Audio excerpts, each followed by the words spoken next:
Just a quick reminder before we start today's show that the Cannabis Dispensary Spotlight Series, sponsored by Helix BioTrack, begins on March 6th. This 12-part series features cannabis dispensary owners from throughout the United States and Canada.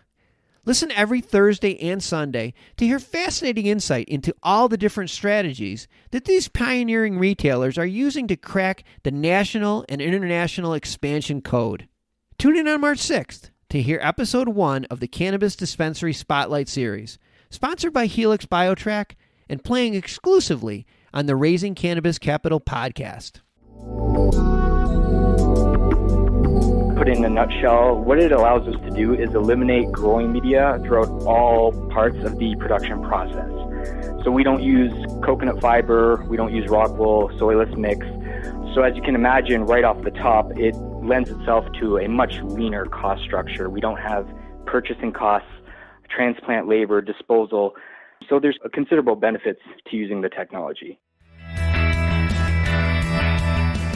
From MJBulls Media, it's the Raising Cannabis Capital Show.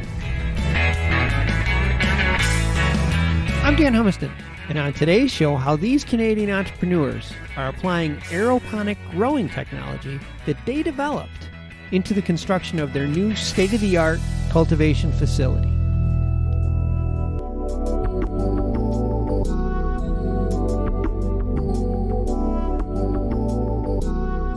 Today in Raising Cannabis Capital, we are joined by Shawn Pahwa from GnomeWorks Aeroponics. Shawn, welcome to the show.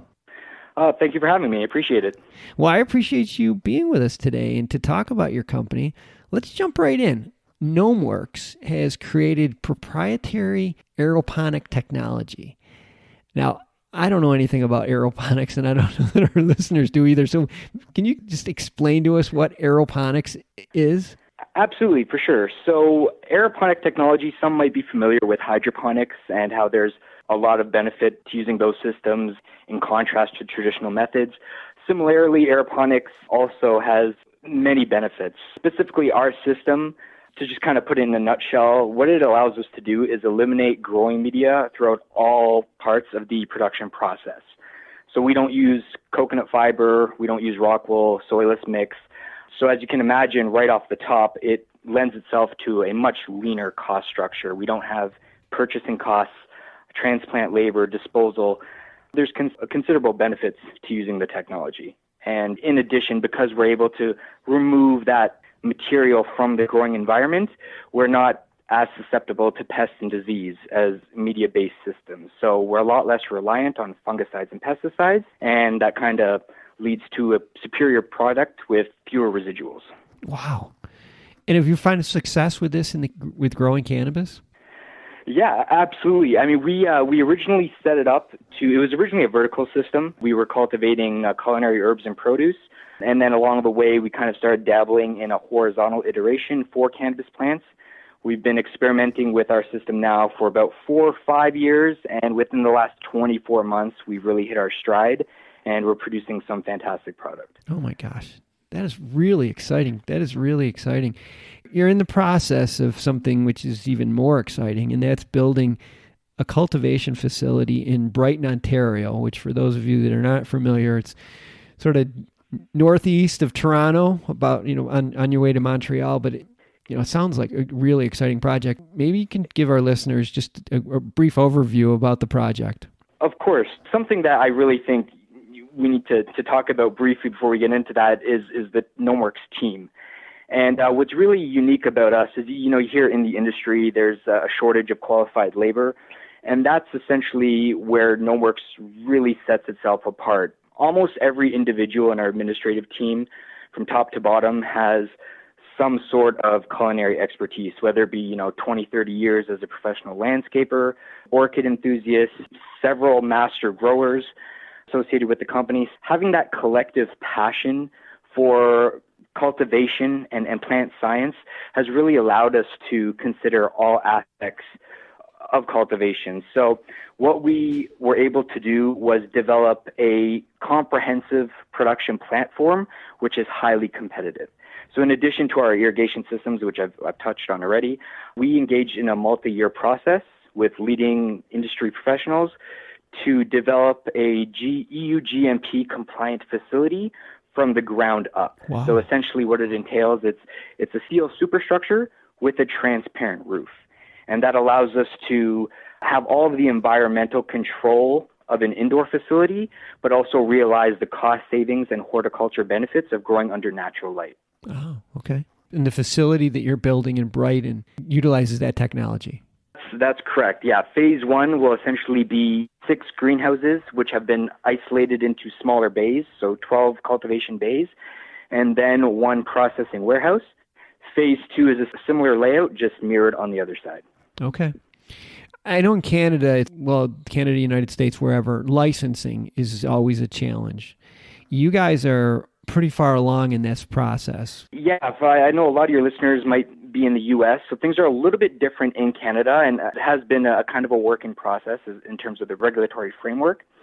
So originally, under the previous framework, applicants were required to submit an application, which is quite comprehensive. Our application specifically was upwards of 300 pages, and it touches on everything from workflow, security infrastructure, record keeping, packaging, etc. It's pretty much the entire overview of the company. And so once the application went through a considerable review process, companies either received approval or not, and those that did were then considered by the Canadian industry to more or less have licensing approval. The last step remaining is to build out the facility, submit an evidence package to kind of show that the facility built is in compliance with the application that was submitted. And once that's approved, then you're off to the races. I see. Now, we applied under that previous framework and were subsequently approved. But since that time, Health Canada has changed the regulatory framework. They essentially no longer accept applications up front. Interested parties are required to build out their facility outright before even submitting an application. So you can imagine that creates significant barriers to entry for new individuals. Oh, yeah. So we're in a very great position now. We have an approved application. We're now just looking for financing to build out phase 1 of the facility. You've already acquired the land? Right, yeah, that's, again, part of the process, actually. So before we even started the process, we went out to Brighton. We met with municipal council. One thing that we've seen other companies do is they purchase the land and begin development, and they don't even really tell people what they're doing until it's kind of too late. And we really wanted to take a transparent approach from the get-go. So we met with council, explained to them the size and scope of our project, addressed any concerns that they had, and then once they had approved the project, they agreed to sell the land. We purchased the land and then continued with the application process. So right now in your possession, you have the property, the town's already blessed it, and the license process is far enough along so that you're pretty much assured, provided you adhere to what you've submitted, that the license will be there when the facility is complete. That's exciting. You've done a lot of legwork in this project. Yeah, I mean, it's really funny. Me and my partner, we kind of, had to learn a lot. We've been through a lot. It's been a long process for us, but it's really allowed us to be engaged in every aspect of our business. So we really have a comprehensive understanding of all elements of the business. Like you said, we've done quite a bit. As far as we're aware of, every company that has received application approval and has subsequently built out their facility in accordance with their application has never been denied licensing. Okay. So yeah, we're very excited about our position right now and looking forward to getting things going.